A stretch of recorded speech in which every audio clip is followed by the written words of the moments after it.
Rekan-rekan Breakthrough Generation, pagi hari ini saya mencoba untuk menyampaikan sharing saya yang saat ini saya punya kerinduan untuk membahas tentang Kolose pasal yang ketiga ayat yang ke-12. Karena itu, sebagai orang-orang pilihan Allah yang dikuduskan dan dikasihinya, kenakanlah belas kasihan, kemurahan, kerendahan hati, kelemah lembutan, dan kesabaran. Sabarlah kamu seorang terhadap yang lain, dan ampunilah seorang akan yang lain apabila yang seorang menaruh dendam terhadap yang lain, sama seperti Tuhan telah mengampuni kamu, kamu perbuat jugalah demikian. Dan di atas semuanya itu, kenakanlah kasih sebagai pengikat yang mempersatukan dan menyempurnakan. Hendaklah damai sejahtera Kristus memerintah dalam hatimu, karena untuk itulah kamu telah dipanggil menjadi satu tubuh, dan bersyukurlah. Hendaklah perkataan Kristus diam dengan segala kekayaan di antara kamu, sehingga kamu dengan segenap hikmat mengajar dan menegur seorang akan yang lain, dan sambil menyanyikan mazmur dan puji-pujian dan nyanyian rohani, kamu mengucap syukur kepada Allah di dalam hatimu, dan segala sesuatu yang kamu lakukan dengan perkataan atau perbuatan, lakukanlah semua itu dalam nama Tuhan Yesus sambil mengucap syukur oleh Dia kepada Allah Bapa kita. Saudara, di sini dikatakan bahwa kita ini umat yang sudah dikuduskan Tuhan. Kemudian kita dikasihi, oleh sebab itu Tuhan berbicara, kenakanlah belas kasihan, kemurahan, kerendahan hatian, kelemah lembutan, dan kesabaran. Ini perintah yang Tuhan berikan kepada setiap kita yang menyatakan diri sebagai orang-orang Kristen. Saudara, dari ayat ini saya mencoba mengupas tentang kondisi orang-orang di saat-saat ini.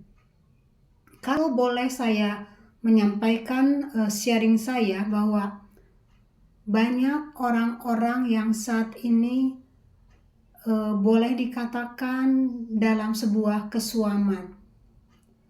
Tidak ada lagi pengharapan kepada Tuhan, tidak ada lagi semangat mengejar hadir Tuhan. Bahkan mungkin di akhir-akhir kehidupan kita saat ini, banyak orang yang sudah tidak peduli dengan namanya ibadah. Banyak orang Kristen yang sudah tidak peduli untuk mau dengar-dengaran dengan apa yang Tuhan mau. Mungkin dalam kehidupan sehari-hari banyak orang Kristen sekarang ini dalam situasi tenang yang menuju kepada sebuah kehidupan yang mengalami kematian secara spiritual. Saya melayani dalam dunia konseling, Bapak Ibu Saudara. Hari-hari ini saya melihat, saya menyaksikan, saya dipertajam oleh kepekaan spiritual saya. Kadangkala dalam pelayanan saya melihat bagaimana kekuatan iblis itu membuat semacam gempa dalam kehidupan bangunan rohani kita. Iblis berusaha untuk menyingkapkan bahwa manusia membutuhkan sebuah kenyamanan, bahwa manusia harus berfokus dengan sebuah kemapanan, bahwa manusia harus mengejar kebutuhan-kebutuhan jasmani kehidupan mereka.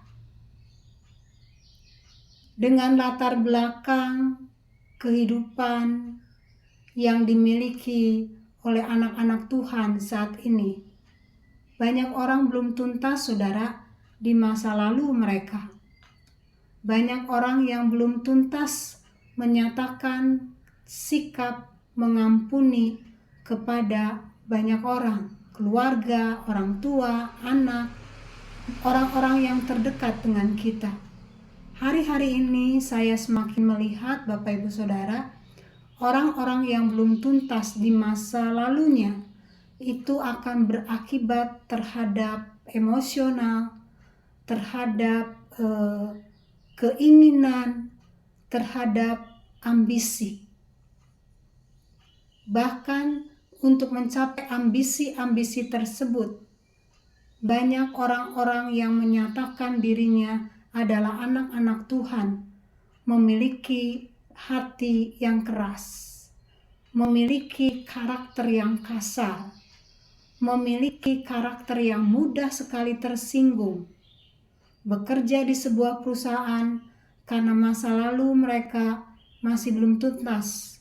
Mungkin hidup mereka dibanding-bandingkan pada masa lalunya, mungkin disepelekan, mungkin hidup mereka bukan yang bisa berhasil, saudara.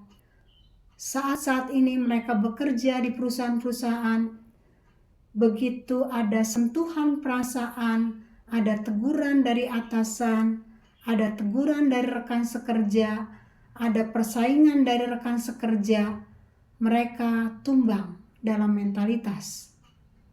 Mereka berusaha mencari pekerjaan baru. Setelah mereka melakukan pekerjaan baru, karena karakter mereka belum tuntas, mereka keluar, mereka tersinggung, mereka marah. Dan itu berimbas terhadap relasi dengan keluarga, Bapak Ibu. Kadang-kala saya tidak habis pikir, iblis itu begitu sangat licik dalam kehidupan orang-orang.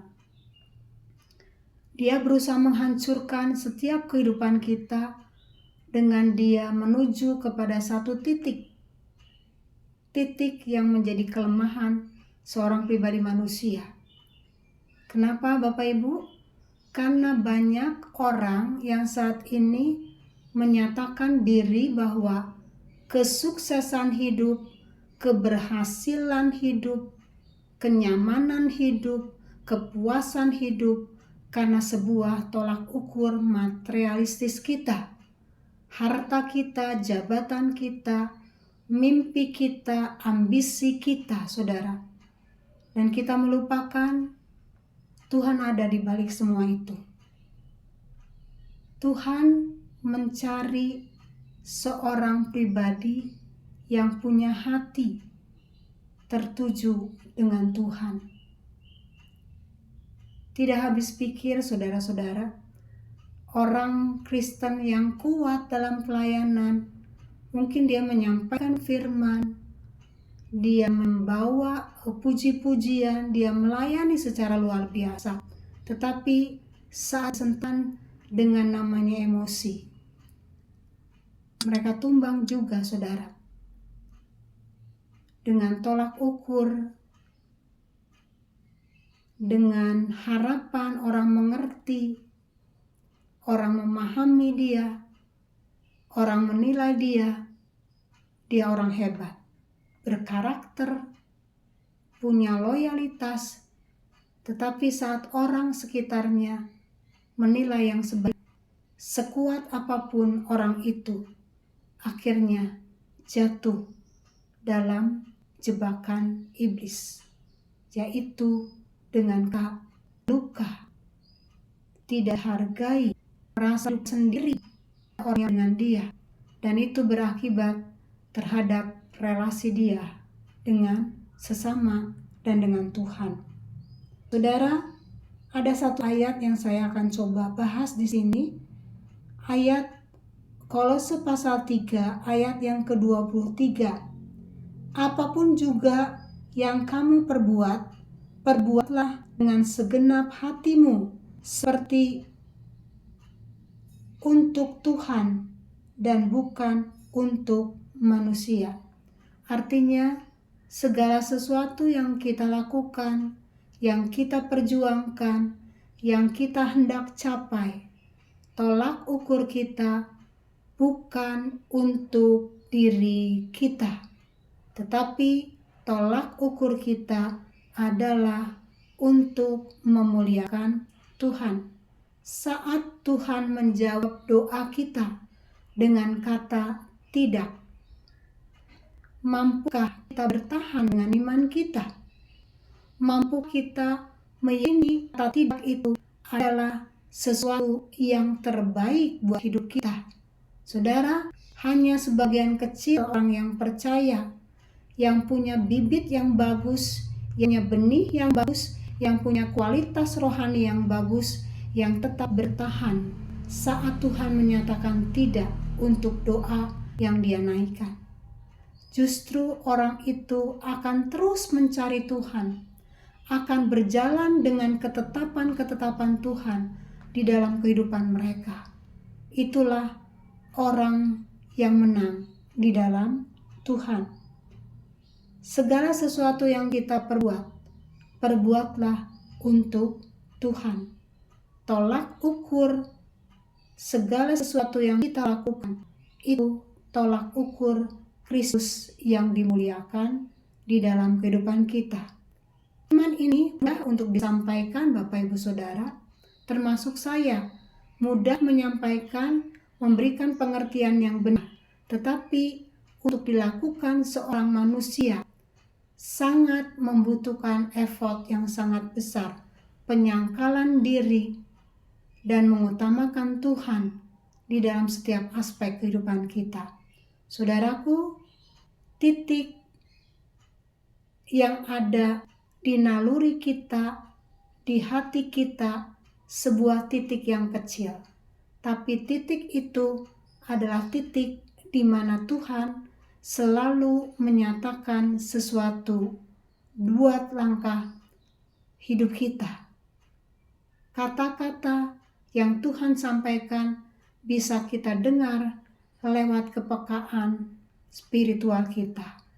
Artinya, spiritual kita bisa peka kalau kita semua meyakini segala yang Tuhan tetapkan di kehidupan kita adalah sesuatu yang baik. Jangan mau dihancurkan iblis.